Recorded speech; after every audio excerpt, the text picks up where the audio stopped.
sommaire de ce journal, les différentes structures de la fonction publique et de la modernisation de l'administration viennent de recevoir leur lettre de mission pour l'exercice de la nouvelle année 2022. C'était dans le cadre de la nouvelle rentrée solennelle du département ministériel. Dans le secteur éducatif, l'ONG EFI, Education and English for You, a procédé au renforcement de capacités de 15 enseignants pour une éducation inclusive. Et puis le Lions Club International Région 31 et 33 était en séminaire le week-end dernier. Objectif, améliorer le recrutement et le maintien des membres grâce au nouveau plan stratégique.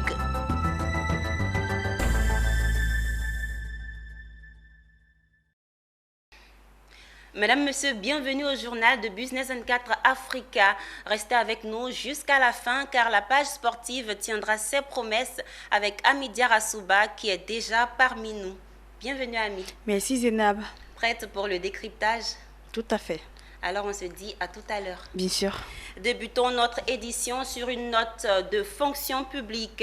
Les différentes structures décentralisées du ministère de la fonction publique et de la modernisation de l'administration viennent de recevoir leur lettre de mission pour l'exercice de la nouvelle année 2022.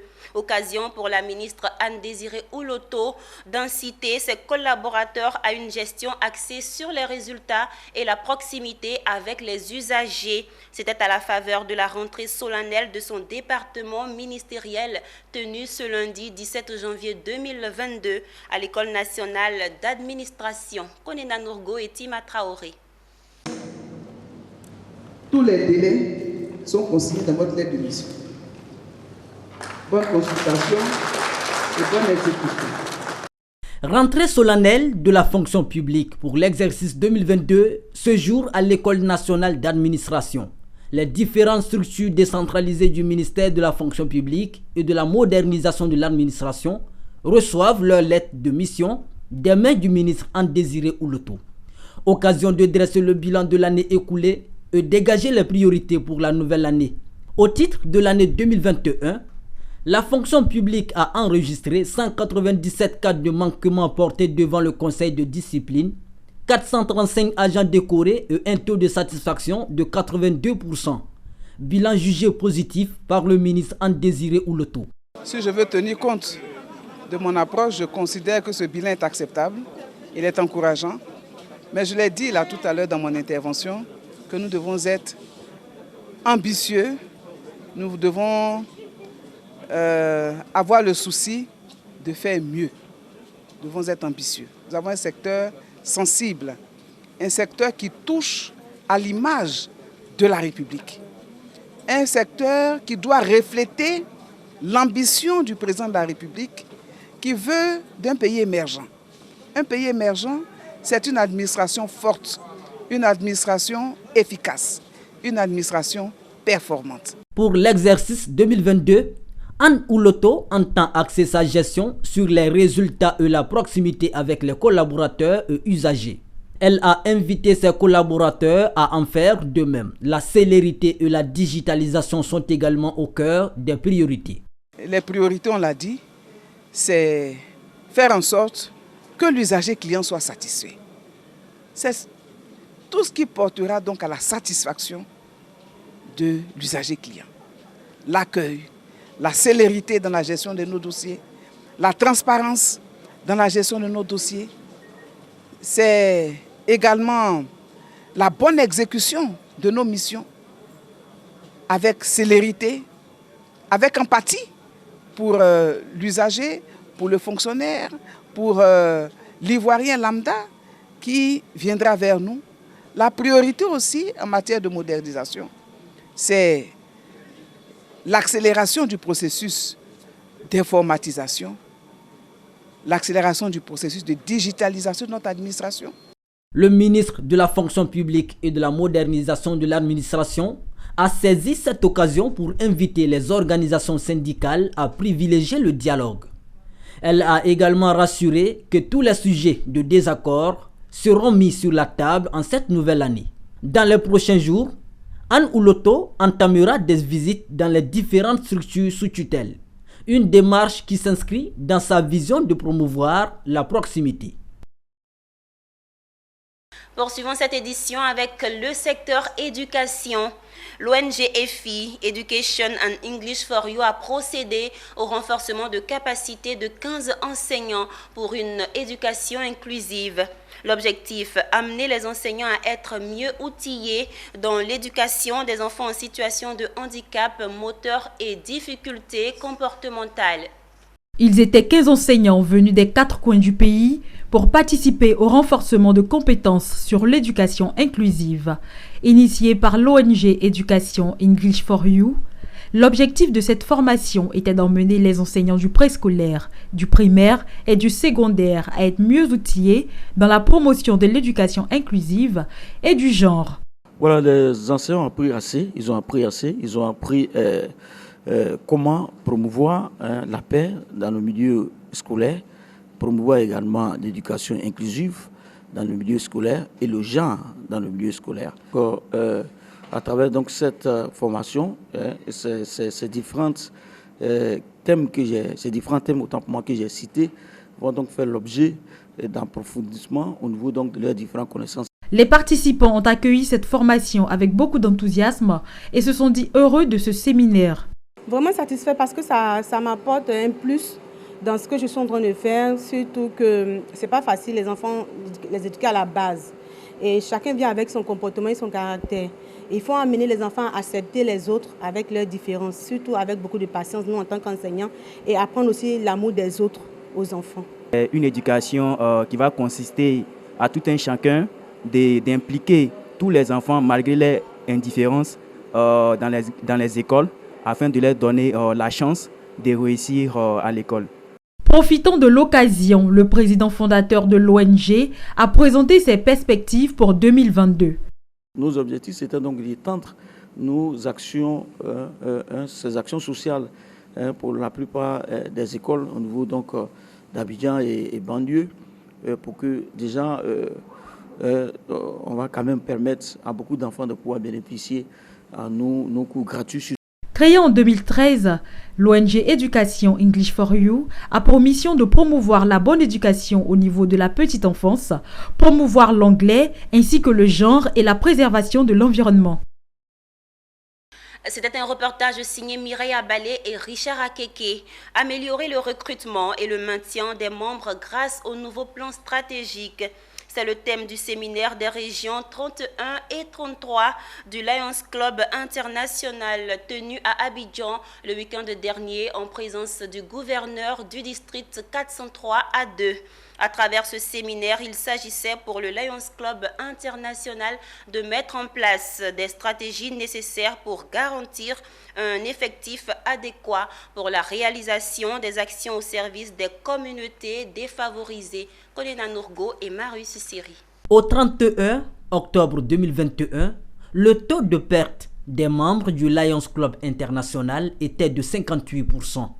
En cette nouvelle année 2022, le club service redéfinit ses priorités, notamment l'amélioration du mécanisme de recrutement afin de maintenir les adhérents. C'est tout l'intérêt de ce séminaire, initié par les régions 31 et 33 du district 403 A2 du Lions Club International sur le thème « Améliorer le recrutement et le maintien des membres grâce au nouveau plan stratégique ».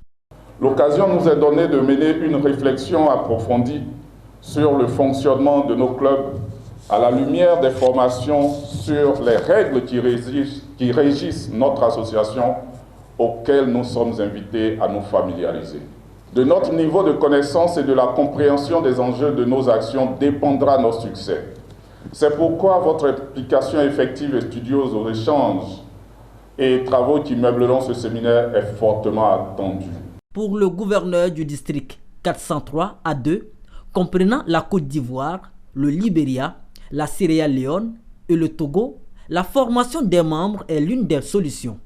Le niveau de formation des membres de nos clubs déterminera la santé de ces derniers et impactera notre aptitude à mettre en œuvre les actions susceptibles de nous conduire à la réalisation des objectifs attachés à notre mission. En outre, mettre en place des cadres d'échange et de partage d'idées ou d'expériences renforce notre amitié et consolide notre engagement commun. Selon l'animateur du thème principal, un nouveau plan stratégique a été élaboré afin d'apporter une réponse adéquate à cette perte de membres. Ce nouveau plan stratégique du Lions Club International axé sur 3 axes permettra de garantir une meilleure expérience aux membres. Il propose plusieurs solutions à ce problème, entre autres, de développer de nouvelles options de services et considérer le recrutement comme un projet à part entière. Lorsque une personnalité, un individu, elle puisse rester aussi longtemps que possible. Ça, c'est notre vision, c'est notre objectif. Voilà. Maintenant, ce qu'il faut faire, c'est de faire en sorte que l'expérience vécue en tant que membre de l'association soit intéressante, soit épanouissante, au point où celui qui nous rejoint, non seulement reste, mais ait envie de faire participer d'autres personnes, en invitant des amis, des parents à rejoindre eux aussi l'association. Ce séminaire de région a été meublé de travaux en commission sur des sous-thèmes permettant de réfléchir sur le recrutement et le maintien des membres du Lions Club International, le plus grand club service au monde. Démarrée depuis le 10 janvier dernier dans la région du Bélier, la 5e édition de la caravane d'orientation et des métiers a fait escale durant 2 jours dans la capitale politique Yamoussoukro. Cette caravane a consisté à orienter les élèves sur d'éventuels choix pour leur carrière professionnelle et universitaire. Walter Kofi nous commente ce reportage de Charles Kouakou. Et ils sont venus, nombreux les élèves des collèges et lycées de Yamoussoukro, pour prendre part à cette 5e édition de la caravane d'orientation et des métiers. Une caravane qui est la continuité de la journée carrière organisée par le ministère de l'Éducation nationale et de l'alphabétisation. Nous avons pensé caravane parce que quand on organise les journées carrière seulement pour les élèves de Yamoussoukro, les élèves de la périphérie ne bénéficient pas. Nous avons commencé le premier jour à Didievi, c'est-à-dire le lundi 10, nous étions à Didievi. Le mardi 11, nous étions à Tiebissou. Le mercredi 12, nous étions à Tumodi. Et aujourd'hui, jeudi 13, nous sommes à Yamoussoukro. Cette édition s'est déroulée en 2 étapes. La première, dénommée Journée d'orientation, où étaient présents les grandes écoles et universités publiques et privées de Côte d'Ivoire, et la deuxième, dénommée Journée professionnelle et des métiers, où étaient présents les centres de formation et des métiers. Ces journées se sont meublées de panels et de conférences sur différentes thématiques, parmi lesquelles on note les addictions et les réseaux sociaux. L'objectif que nous visons, c'est de permettre aux enfants d'avoir un projet d'études bien réfléchi, bien pensé, bien conçu. Qu'est-ce qu'ils font après le bac? Et les universités sont là, les grandes écoles sont là pour leur présenter leurs offres de formation. Donc ça, c'est la première journée d'aujourd'hui à Yamoussoukro. La deuxième journée consacrée aux professionnels des métiers. À cette étape-là, nous voulons montrer à nos enfants le monde du travail, les opportunités qu'ils peuvent avoir au terme de leur parcours estudiantin. Plusieurs stands tenus par des universités et centres de formation ont été visités par les élèves en vue de s'orienter dans l'apprentissage des métiers pour certains et pour d'autres, trouver leurs éventuelles futures écoles. Après cette visite-là, je sais maintenant comment m'orienter après le bac. J'ai un peu une connaissance sur ce que je pourrais croiser après le bac. Je sais où maintenant m'orienter véritablement. Qu'est-ce qu'on présente aux futurs bacheliers? Les futurs bacheliers ont la possibilité de passer le concours de l'INPHB. S'ils sont ivoiriens, ils ne payent pas. Donc ils sont boursiers d'office. Donc l'INPHB propose beaucoup de formations industrielles, des formations dans le domaine commercial. Nous avons un centre de formation pratique pour compléter les formations universitaires que toutes les universités donnent. Parce que quand vous prenez le cours de droit, c'est le même cours qu'on fait dans toutes les universités de droit en Côte d'Ivoire. Que ce soit à l'université de Boigny, que ce soit dans les autres universités privées, ou bien à Boaké ou à Korogo, c'est le même thème, c'est le même module, c'est le même professeur qui enseigne. En dehors des stands, les élèves ont eu à visiter l'école militaire de Zambakro, la Grande République de Yamoussoukro et la geste aussi sur l'axe Yamoussoukro-Boisfly. Une page de santé pour terminer cette édition. À Sipilou, l'association ivoirienne pour le bien-être de la population a initié une tournée des femmes sur la fistule obstétricale et les causes de cette maladie, dite maladie de la honte. Le point avec Théodore Kanga. Les femmes de Yorodougou et de Sipilou, deux localités situées dans la région du Tonkwi, ont été sensibilisées sur la fistule obstétricale, une maladie dite maladie de la honte, et le planning familial. L'objectif de cette sensibilisation sur le fistule obstétricale, la planification familiale, est de réduire les cas de fistule obstétricale, voire même l'éradiquer en Côte d'Ivoire, en particulier à l'ouest. À en croire Madame Binaté, coordonnatrice mère-enfant au district sanitaire de Biakouma, cette pathologie est répandue dans les communautés pauvres où le manque de moyens pour accéder aux soins de santé liés aux grossesses et à l'accouchement demeure un véritable problème. Quand je suis tombée enceinte là, je devais accoucher. Quand l'accouchement a commencé, le mal de ventre là, comme on dit là, ça a commencé, je suis partie me coucher. J'ai dit à ma maman, puisque pendant ce temps encore, j'étais encore jeune. J'ai dit à ma tante que j'ai mal au ventre. Elle me dit non, faut attendre, le moment n'est pas arrivé. Parce que quand on fait... Les responsables de la santé de Sipilou et le sous-préfet de la localité ont invité les femmes à déclarer les cas de malades car la maladie se soigne gratuitement. Ils ont également dénoncé les nombreuses grossesses en cours de scolarité dans le département. Donc je reviens toujours sur l'invitation de fréquenter nos centres de santé.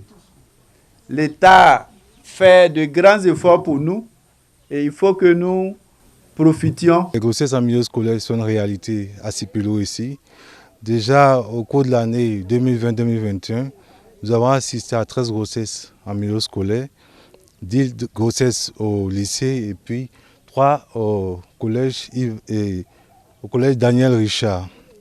Les mariages et grossesses précoces, le manque de consultation, les pratiques traditionnelles sont entre autres causes liées à cette pathologie. Selon l'Organisation mondiale de la santé, plus de 2 millions de femmes sont victimes de fistules obstétricales dans le monde. La majorité se trouve en Asie et en Afrique subsaharienne, dont la Côte d'Ivoire. À présent, place à la page sportive résumé de Cannes.